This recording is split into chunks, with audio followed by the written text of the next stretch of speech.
Party को दे दें। हमने अखरोज के हाथ में ये पार्टी को दे दिया है। दोस्तों,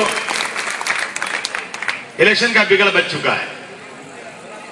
अभी तक हम लोग मीरा भाईंदर ने बहुत मजबूत नहीं थी, मगर आपकी बात मैं देख रहा हूं चारों तरफ चर्चा चल रही बहुत जबरदस्त। कई पार्टियां कह रहे हैं कि भाई हमसे अलायंस कर दो। मैं लोगों का नहीं, अलायंस नहीं करेंगे यार, हमारा टेम्पो हाई है ना, हमारा टेम्पो हाई पे आपकी बात, और हमके जीता गप की बात। इलेक्शन यूपी में हो रहा था, हमारा नाम कहीं आ ही नहीं रहा था। मायावती और कांग्रेस दिख रही थी चारों तरफ, मगर अंदर अंदर हम ही लोग चल रहे थे। एक दिन हमको मिला पंतनगर एयरपोर्ट पे राहुल गांधी, इनके साथ बड़े बड़े नेता थे, राजीव शुक्ला थे, और वो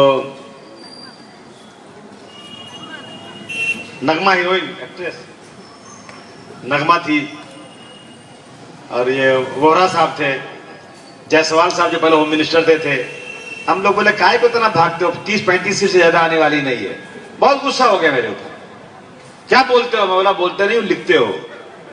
और लिखोगे? बोला लिख देंगे। कागज लाया, लिख दिया हम लोग कि 35 सीट से ज्यादा चुनकर नहीं आएगी। जब इलेक्शन हो गया तो 34-35 नहीं बल्कि 28 से चुनकर आई। तो दोस्तों, इसीलिए बोला टेम्पो हाई है। याद रखिए, अफसोस की बात है, अफसोस के साथ कहना पड़ता है कि भ्रष्टाचार और बेईमानी इतनी ज्यादा हो गई है, इतनी ज्यादा हो गई और खुल के हो गई है। दूसरे देशों में तो गलत काम के लिए पैसा लिया जाता है, मगर मेरे देश में सही काम के लिए पैसा लिया जाता है। मैं बिल्डिंग बना रहा हूं, मेरी जमीन है, मेरे बाप की जमीन रजिस्ट्री की हुई है, पूरा परमिशन मिलना चाहिए। म्युनिसिपैलिटी वाला बोलता है जब तक पैसा देगा नहीं पास नहीं करूंगा। अभी तेरे बाप का राज चलता है। सही है कि गलत है? बोलिए। और रईस भाई बैठे हैं, पता नहीं बोलेंगे कि नहीं बोलेंगे, बड़े बिल्डर हैं रईस भाई। मगर मेरा दावा है, कसम खाकर बोलता हूं कि पूरे महाराष्ट्र में एक मर्द को जाकर बोल दे कि मैंने बिल्डिंग बनाया और 1 रुपया नहीं म्युनिसिपैलिटी को दिया, 1 रुपया किसी अफसर को नहीं दिया, बगैर भ्रष्टाचार बेईमानी किए हुए, मेरा हक था, मेरी बिल्डिंग, मेरी जमीन अपनी थी, मैंने परमिशन लेके बिल्डिंग बनाया, मैं गुलामी करने को इस सरकार की तैयार हूं। बेईमानी हद से ज्यादा बढ़ चुकी है। आज मेरी मीटिंग थी विधान भवन में, 2 बजे से शुरू हुई, 4:30 बजे तक चली। मीटिंग खत्म करके सीधा भाग के आ रहा हूं। पानी पे बात हो रही थी। पानी तो कारपोरेशन के जिम्मे पानी है। ये कहते हैं 1995 के बाद के लोगों को पानी नहीं देंगे। मैंने कहा यदि वो आदमी यही का रहने वाला है, कोई बांग्लादेश, पाकिस्तान या श्रीलंका का शरणार्थी नहीं है, इसी देश का पैदा हुआ है, और अभी मुंबई आया, फुटपाथ पे रहता है, पानी नहीं दोगे उसको? क्या नहीं देंगे? अरे जो सरकार पानी न दे उस सरकार को तो इसी पानी में ले जाकर चुल्लू भर पानी में डुबा देना चाहिए। पानी कैसा नहीं देंगे भाई? अगर किसी आदमी के पास घर नहीं है, माना फुटपाथ पे रहता है, तो पानी पीने का हकदार नहीं है क्या वो? किसी आदमी के पास फुटपाथ पे कोई घर नहीं है, बेचारा फुटपाथ पे रहता है, क्या उसको राशन नहीं मिलना चाहिए? राशन कार्ड नहीं मिलना चाहिए? अरे ये हरामखोर सरकार के लोग अभी 1.5 साल के बाद 1,75,000 करोड़ का घपला करने वाला मंत्री जो इस सरकार यूपीए में शामिल है, शायद आज इसकी जमानत हो गई है। कितना रुपया? 1,75,000 करोड़। यकीन जानिए, पैसा कमाना कोई गलत काम नहीं, जरूर कमाइए, लेकिन पैसा जो है सिर्फ पैसा ही जिंदगी में हर चीज नहीं है। नेता लोग जो हैं, आज मुझे हमारे एक नेता थे जनेश्वर मिश्रा जी, मुलायम सिंह यादव जी कहते थे कि मैं बचपन में जनेश्वर मिश्रा का जिंदाबाद लगाता था। और इतने बड़े नेता जो डॉक्टर राम मनोहर लोहिया के साथ काम किए हुए, जिन्होंने एक बार मंत्री थे रेलवे के, एक बार मंत्री यूनियन दिल्ली के मिनिस्टर, एक बार मिनिस्टर थे पेट्रोलियम के, एक बार रेलवे के, कितनी बार एमपी बने और मरे भी तो एमपी थे। लेकिन यकीन जानो दोस्तों, उनके दोनों घुटने खराब हो गए थे, बहुत बूढ़े हो गए थे, बहुत वजन ज्यादा था, घुटनों का ऑपरेशन करवाना था, लेकिन 1 लाख रुपया उनके पास नहीं था। उनका फोन आया कि 1 लाख रुपए का बंदोबस्त करो, मुझे घुटने का ऑपरेशन करवाना है। पैर चप्पल टूटा हुआ, कपड़ा फटा हुआ, लेकिन विचार आसमानों की बुलंदी से भी ज्यादा। ऐसे लोगों की जरूरत है आज देश को। ऐसे लोग चाहिए आज देश के अंदर। आज इलेक्शन हो रहा है, मेरा भाईंदर के लोगों, कांग्रेस और एनसीपी के लोग आएंगे, एक एक वोट का पैसा देंगे, 500 और 1000 रुपया। लिख लो इस बात को। इनके बाप का पैसा रखा है, कहां से पैसा लाए इन्होंने 1000 रुपया देने के लिए एक वोट का? एक वोट का 1000, 2000, 5000 हम भी दे सकते हैं। ऐसा नहीं कि हम लोग बिल्कुल कड़के, हमारे पास पैसा है। लेकिन याद रखना दोस्तों, जो आदमी पैसा देगा ना, अगर 1000 रुपया खर्चा करेगा तो 5000 वसूलेगा, 5000 खर्चा करेगा तो 25000 वसूलेगा, इसी जनता के पैसे में से। कोई इतना बड़ा कोई महाराजा नहीं हो गया है कि हर 5 साल में इलेक्शन लड़े और एक एक इलेक्शन में कारपोरेशन के 1-1 करोड़ रुपया खर्चा कर दे और पैसा ना कमाए। ये मेरे दिल की आवाज है, मेरी आत्मा है। मैं दिल की गहराइयों से बात कहना चाहता हूं कि इलेक्शन ऐसे उम्मीदवार को लड़ाओ जिसका कपड़ा फटा हुआ हो, पैर टूटी हुई हो, चप्पल टूटी हुई हो, लेकिन गरीबों के बारे में उसको कुछ करने की दिल में एक अभिलाषा हो, गरीबों के बारे में कुछ करना चाहता हो। लेकिन अगर लाओगे चमकते हुए उम्मीदवार पैसे वाले, तो पैसा तो मिल जाएगा, लेकिन उसके बाद नजर नहीं आएगा, इलाके में कोई काम करेगा नहीं आपका। आज क्या हो रहा, मेरा भाईंदर में कौन मेयर बना था? कोई पार्टी का आदमी बना था पहले मेयर ना, अभी कौन मेयर है? अकेले ही आदमी था ना वो, हाँ, नरेंद्र मेहता मेयर में। कितने, कौन सी पार्टी के थे? कितने उनके पास थे? दुई मनाई थे, दुई। मेयर कैसे बन गए? माल खर्चा करके, खरीद के नगर सेवकों को। याद रखना, मैं आज कहना चाहता हूं कि सबसे बड़ी मुसीबत इस देश में भ्रष्टाचार, बेईमानी है। बेईमानी और भ्रष्टाचार इस देश को खा जाएगी आज। एक गरीब बेचारा गांव से मुंबई चला रहा कमाने के लिए, गांव में उसके पास रहने के लिए 10-10 कमरे का घर है। मैं तो राज ठाकरे को बोला, तो अगर तू मेरा गांव देख लेगा तो तेरा कलेजा फट जाएगा। अरे हमारे घरा देख ले बा, हमारा घर, हमारा खलिहान, हमारा खेत, तो तुमको नींद भी नहीं आएगी बेटा। ये मत समझो कि भैया लोग इतने गरीब हैं जहां एक रूम में रहते हैं। ये बहुत बलवान है ये लोग।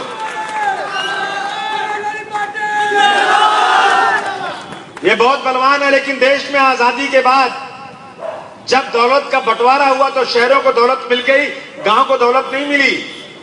किसान का बेटा 20-20 बीघा की खेती करके अपनी जवान बेटी का हाथ पीला नहीं कर सकता।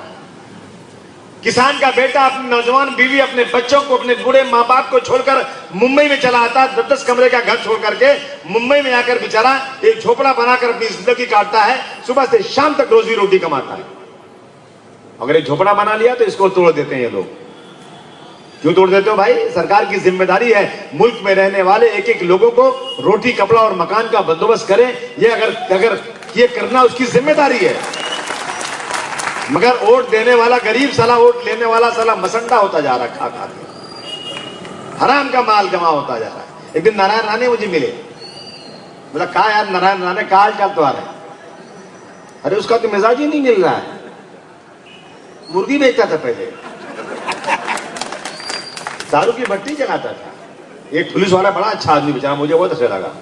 कहा भैया मैं जिस आदमी को मारा हूं डंडे से, उसको सलाम कैसे करूंगा मैं? अब एसीपी साहब को बोले जाकर सलाम को, नौकरी छोड़ दूंगा, साले को सलाम नहीं करूंगा। तो उनके लिए मैं एक शेर पढ़ता हूं, बड़ा निफासा कर, हमेशा कोटियां पहने रहते हैं। फर्श मखमल पे मेरे पांव छिले जाते हैं और खाऊं मक्खन तो मेरे दांत हिले जाते हैं। जिनसे कोई पूछा कि तुम्हारे पास जायदाद कहां से आई, जरा बांद्रा में बैठे हुए बाला साहब ठाकरे से पूछो कौन सा धंधा चलता है आपका। लेकिन आज जो है ना, राजनीति कमाई का धंधा बना लिया लोगों ने। यकीन जानिए, मुझे खुशी होती है समाजवादी पार्टी में काम करने के लिए कि मैं जब जाता हूं इटावा के अंदर मुलायम सिंह यादव के गांव में, तो मुलायम सिंह के सगे भाई के हाथों में मिट्टी लगी रहती है, पैरों में पैरों की चप्पल में मिट्टी लगी रहती है। कहां से आ चाचा? खेत जोत के आ रहा हूं, हल चला के आ रहा हूं। ये किसानों की पार्टी है, मजदूरों की पार्टी है। हमें अब की बार मीरा भाईंदर में समाज के दबे कुचलों को इकट्ठा करके एक ताकत बनाना है। यही आपसे आज कहने गुजारिश करने आए, निवेदन करने आए। अब देखो एक बात सोच लो, आपकी बार ये मत सोचना कि कोई जीतेगा कौन हारेगा, कि भाई वोट बढ़ गया ना तो कहीं शिवसेना न जीत जाए। अब शिवसेना, बीजेपी, मनसे, कांग्रेस में कोई फर्क नहीं है, सब एक ही थैले के चट्टे बट्टे हो गए। जहां भी देखो ये सत्ता का लड्डू खाने के लिए सब के सब एक साथ बैठे हुए हैं, कोई अंतर नहीं है। तुम महाराष्ट्र के कारपोरेशन, म्युनिसिपैलिटी, जिला परिषद, जहां भी देखो, जहां भी लड्डू खाने की बात आती है ना, मंच पर खड़े होकर एक दूसरे को गाली देते हैं, लेकिन उसके बाद सब के सब सत्ता में शामिल होने के लिए एक साथ खड़े हो जाते हैं। समाजवादी पार्टी अच्छी पार्टी है, लेकिन इलेक्शन लड़ेगी तो जीतेगी नहीं, ये आप लोगों के दिल में एक बात आ गई है कि वोट देंगे तो वोट बढ़ जाएगा। और खासतौर से मेरे जात वाले मुसलमान भाई लोग, इनको ज्यादा चिंता रहती है। कैलकुलेटर खरीद लिया तो जब इलेक्शन आता है ना, तो दुकान पे सारा कैलकुलेटर खत्म हो जाता है। क्या हुआ भाई, इलेक्शन की जोड़ घटाना कर रहे हैं कि यहाँ इतना वोट इतना इसका है, तो यहाँ इतना वोट इसका है, तो साला अबू आसिम को वोट देंगे, इनके उम्मीदवार को देंगे तो शिवसेना जीत जाएगी। बेचारा अबू आसिम अच्छा आदमी तो, लेकिन वोट नहीं देंगे, कहीं शिवसेना न जीत जाए। ये कसम दिलाने आया होगा कि बारी मैं बेचारा उचारा नहीं हूं, बेचारा कमजोर आदमी को बोलते हैं, मैं थोड़ा कमजोर आदमी को। मैं अब की बार मेरा भयंदर में भी समाजवादी पार्टी का क्रांतिकारी झंडा लगाना चाहता हूं की बार। और मेरा भयंदर के लोग अगर तुम इकट्ठा हो गए ना, तो कोई माई का लाल अबू आसिम के झंडे को रोक नहीं सकता लगाने से। देश के सबसे बड़े राज्य में समाजवादी पार्टी की आज साइकिल चल रही है।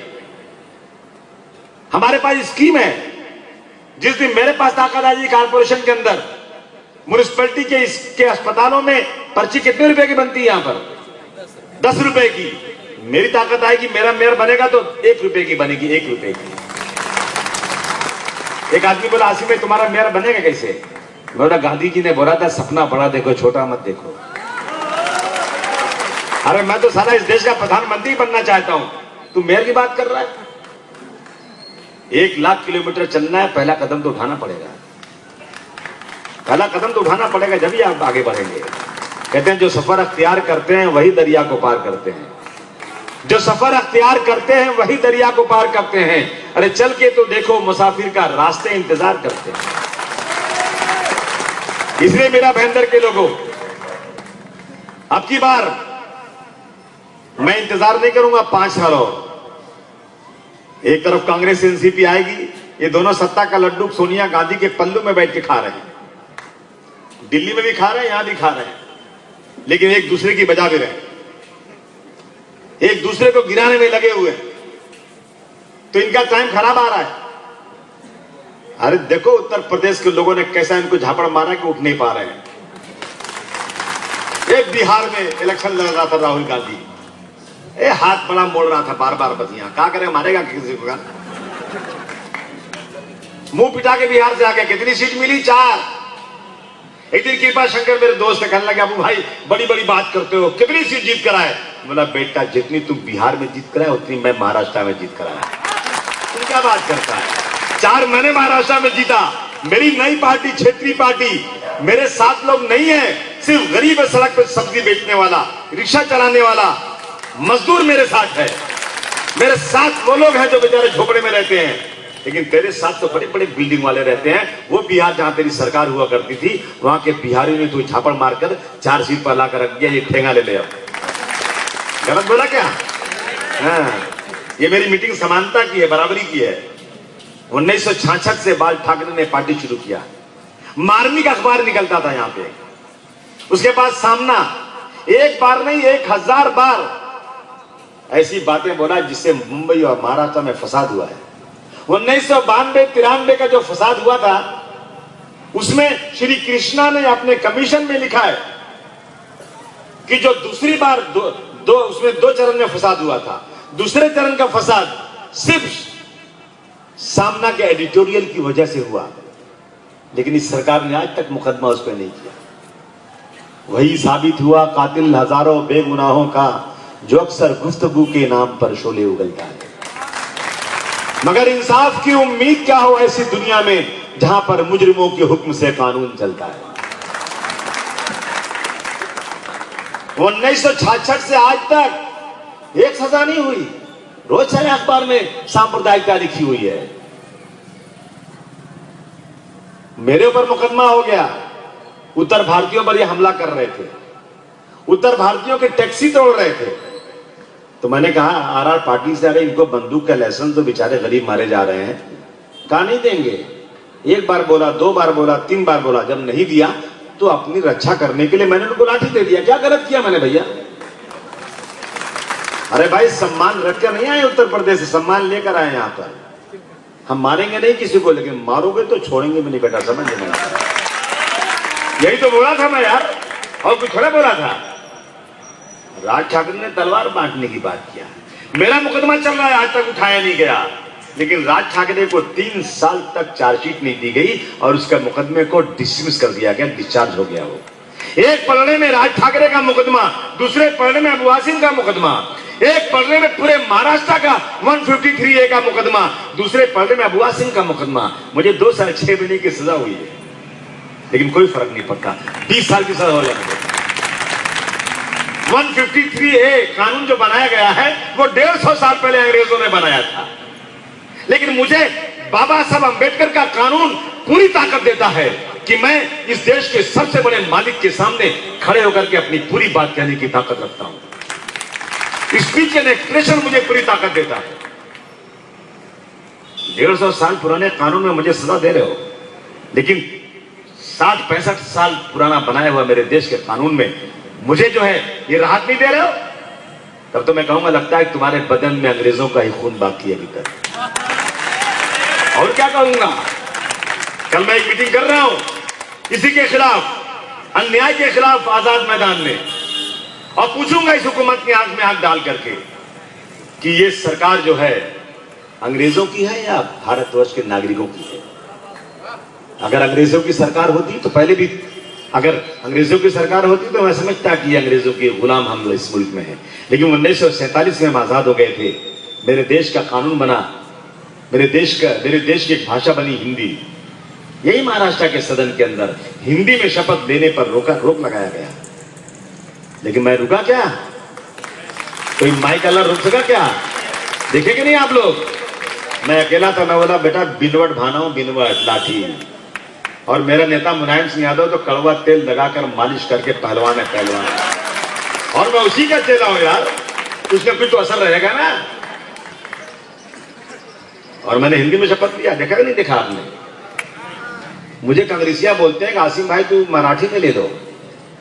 मैंने कहा को मराठी में ले लो भाई, मराठी की मैं इज्जत करता हूं, मराठी मेरे राज्य की भाषा है, सम्मान है उसका पूरा, लेकिन अगर मैं हिंदी में शपथ दूं तो क्या फर्क पड़ता है? क्या आपके साथ ऐसा व्यवहार होगा? मैंने कहा दुनिया के सामने मालूम हो जाएगा कि ये मर्दों को नहीं हिजड़ों की सरकार है। दोस्तों अन्याय के खिलाफ लड़ाई हम लड़ रहे हैं, इसमें आपकी मदद की जरूरत है, एक लोगों की जरूरत है। आप जरा छाती फुलाकर बंबई में रहो, चाहे कहीं के भी रहने वाले हो, चाहे मराठी हो, उत्तर भारतीय हो, बिहारी हो, कहीं के भी हो, ये सारा देश आपका है, कोई आपको रोक नहीं सकता। यहां पर एक ताकत बनाना है मुंबई के अंदर। आने वाले कारपोरेशन में समाजवादी पार्टी के उम्मीदवार अब की बार हमारे विजय मिश्रा जी, इमामुद्दीन ने बहुत तैयारी किया है। कितनी सीट है यहाँ? 95 ना 95 खड़ी कर दो पूरी, साल देखा जाएगा। खड़ा करो 95। अरे भैया जब खड़े करें तब तो मेरी जीतने की होगी, बिना खड़े के थोड़ा जीतोगे यार। जीतो, ऊपर वाला मदद कर देगा तो शायद मेहदी बना ले, उसमें क्या फर्क पड़ता है? ठीक है ना भैया? लेकिन आप लोग मदद करेंगे तो काम होगा।